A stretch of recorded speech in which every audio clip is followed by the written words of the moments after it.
Moscow and Washington say they hope that the FBI arrests of alleged Russian agents will not affect relations between the two. For more insight on this, we're now joined by former MI5 officer Annie Machon from Dusseldorf. Hello to you. So, the FBI says the suspects have been under investigation since 2004. If so, why has it taken so long to charge them? What do you make of the timing here? Well, I think it's very interesting, of course. I mean, there have been reports that they've said they've been aware of the ring since 2000, in fact. So, yes, the fact that it comes hard on the heels of a very successful meeting between the US and the Russian presidents in Washington is interesting politically. But I would suggest also that we could sort of delve behind the scenes a little bit.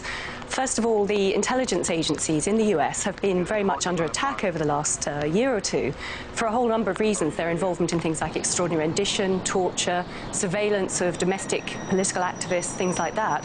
So to go to an good old-fashioned Cold War spy story and regain a bit of credibility, I think it's probably something that they would aspire to. So this is very much sort of familiar territory. Everyone loves a good spy story, and I think this is pure propaganda. But I think there's also another aspect to that as well, and that's very much the insider view. Within the intelligence world, there are competing agencies. I think at the last count there are at least 17 agencies in the US. And they all vie for position and prestige and resources and staff numbers.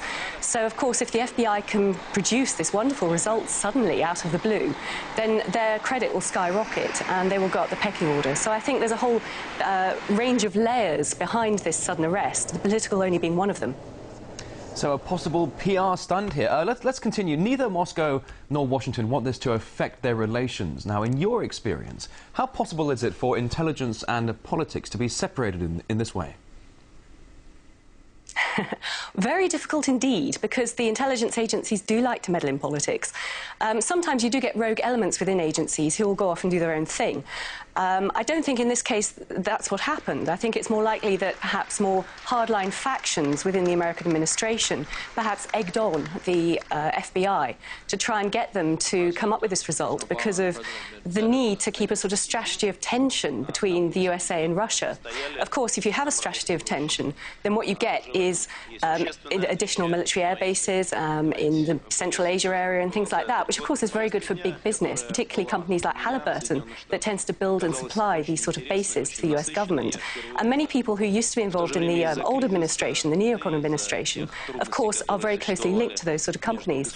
So I think, one, it's a political advantage for the hardliners, and two, it's a great economic advantage potentially to a number of big US corporations.